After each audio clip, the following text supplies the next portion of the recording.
All right. The next book is a book that I did during my PhD. It's Fourier-Mukai Transforms in Algebraic Geometry by Huybrechts. Yeah, so it's an algebraic geometry book.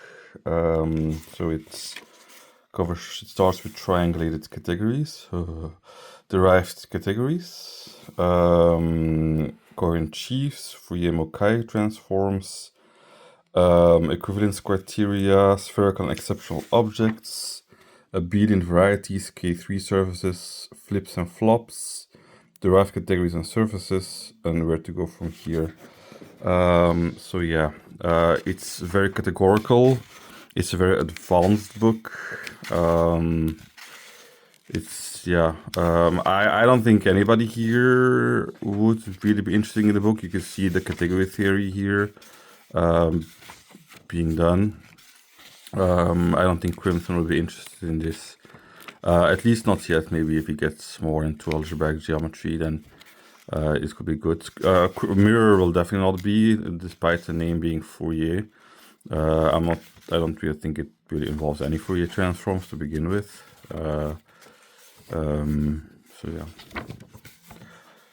Okay. Then we have Foundations of Quantum Physics by Piron.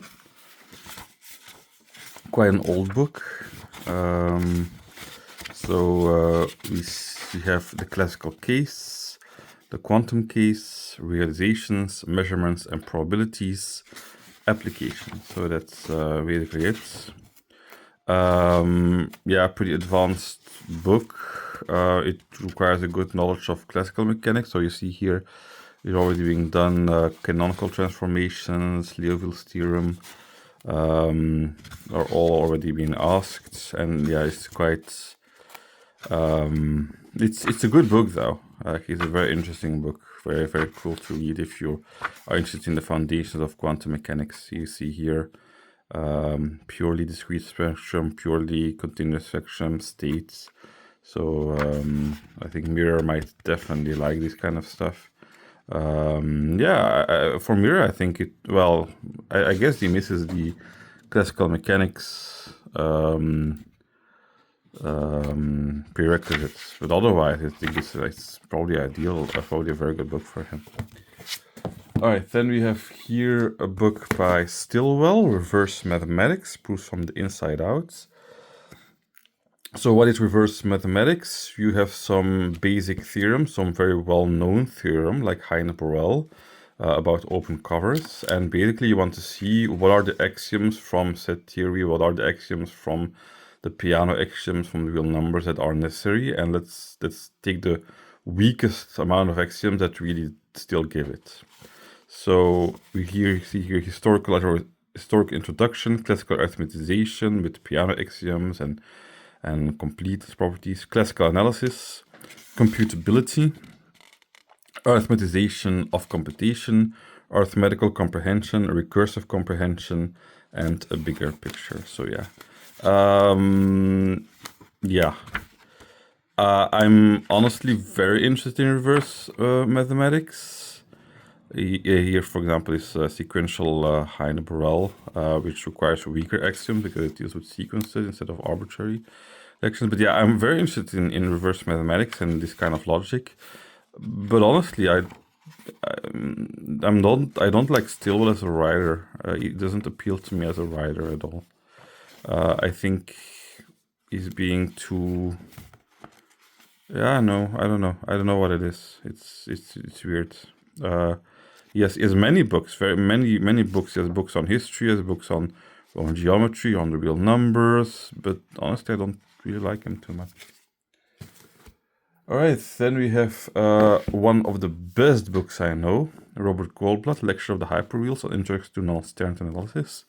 So non-standard analysis is basically analysis with infinitesimals, where you basically extend the real numbers to a bigger ordered field that basically has infinitesimals and has infinitely large numbers. So it does the ultra power construction of the hyperreals. It has a transfer principle, hyperreal great and small. It has conversion of sequence and series, continuous functions, differentiation, Riemann integral, topology of the reals. There are different topologies on the hyperreals, not just a unique one. Internal and external sets, internal functions and the hyperfinite sets, universes and frameworks, existence of non-standard entities, permanence, comprehensiveness, saturation. So it covers applications like loop measure, Ramsey theorem, so Crimson, completion by enlargement, where p-adic numbers, p-adic integers, hyperfinite approximations with graphs, for example, and Boolean algebras, and other kind of fun stuff. I honestly do think Crimson might actually like this book, despite the book being analysis. I think if let me say it like this, I think if any analysis would appeal to Crimson, it would be non-standard analysis. And I really think it's something he might like, right? Because it's more algebraic and less on inequalities than standard analysis. So I'm not gonna say definitely it will like it, but I mean, there's a chance maybe. Mirror will definitely like this book. I think hyperreals are, hyperreals will definitely appeal to him. I'm not saying it's worth studying this book because it's kind of a niche topic that doesn't really appear in research anymore. But yeah, it's a very cute system. It's very beautiful. Mathematically, it's very cute and beautiful. I'm currently doing the book with Martin and with Tulip. I did some with Brouwer, but yeah, we quit the book, even though he liked it very much. Basically, everybody I did the book with liked it very much, because it is a really good book. All right, then we have here Hyperbolic Geometry by James Anderson. So it starts with the basic spaces, including the Riemann sphere, H, which is like the half plane. Then we have the general Möbius group, length and distance in H, planar models of hyperbolic plane, convexity, area, and trigonometry, non-planar models. So what I personally like a lot about this book, and which other people might not like, is that it involves complex analysis, or at least complex numbers and a bit of complex analysis, quite heavily, which means that it really shows a lot of very beautiful, neat connections between complex numbers and hyperbolic geometry, because the two really grew by each other's side. So yeah, it really is a nice application of complex analysis, and really shows how complex analysis can be useful in studying, for example, a weird geometry like this. It also involves group theory quite a lot, because the Klein program, of course, says that geometry and group theory are basically in one-to-one correspondence. So that's cool. So Crimson, I think, would definitely enjoy this kind of thing. If he ever feels the need to do more geometry, or like hyperbolic geometry, I think he will definitely appreciate a book like this. So I do recommend it to him.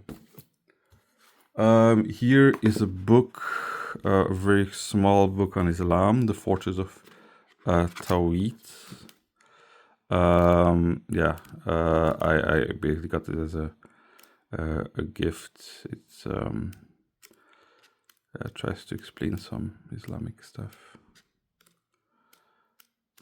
Very cute small book. Then we have here a very, very, very interesting book probably the most interesting one I have today. Banach Algebra Techniques in Operator Theory by Douglas. Mirror, I highly recommend you to look through this book. It has some beautiful stuff inside of it. So as you see, it's a quite old book. The paper's like really old already.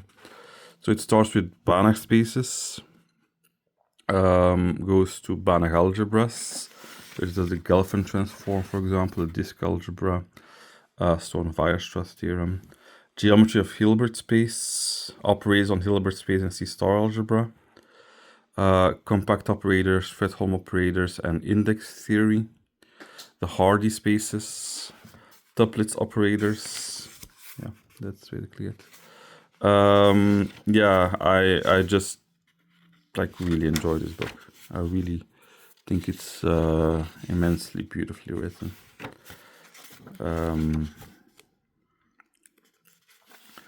Yeah, I mean it's basically function analysis, right? It's so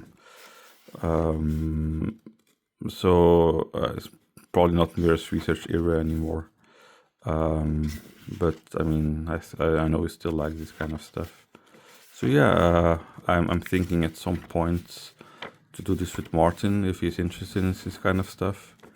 I think he will like stuff like this, even though I'm definitely gonna do Crazy with him first. But yeah, very cool book. Love this so much. Another book I love on the same vein is Murphy, C-star algebras and operator theory. I did a bit with this with Mirror back in the day. I mean, this year. So we see here elementary spectral theory, C-star algebras and Hilbert space operators, ideals and positive functionals, von Neumann algebras, representation of C-star algebras, direct limits and tensor products, key theory of C-star algebras. So yeah, probably the most popular book on C-star algebras, and I think it's deservedly so. I think it's definitely deserves being this popular. It's yeah, I read through this book during my PhD, even though my PhD was not on this at all, because I basically enjoyed it so much, and yeah, I kind of procrastinated from doing my PhD. But yeah, I mean, Crimson. Obviously, you don't like this book, but you're gonna hate it even more because this is the book that got me into physics, basically. Because I was enjoying C-star algebra so much, and it's a beautiful field on its own. But then I kept reading online, and I saw all these physical interpretations of things. Like you have a very famous representation theory by Gelfand, where they see a C-star algebra as a Hilbert space, and then online they kept talking about how this explains quantum mechanics and how quantum mechanics can be seen in this way, and I was like really curious, and I felt that these people had some intuition. Of the physicists had some intuition that I didn't have, which is correct. And I want that intuition. I want to see where it comes from. So I started studying physics. I started studying quantum mechanics. Very advanced books for mathematicians. I didn't really get much out of it. It's basically just math with physics words. So I started from scratch again. I started from Halliday, which I found boring and some quit. But yeah, I mean, this is basically how I got into physics. And initially, I wanted to get into physics to understand operator algebras better, to understand C-star algebras better.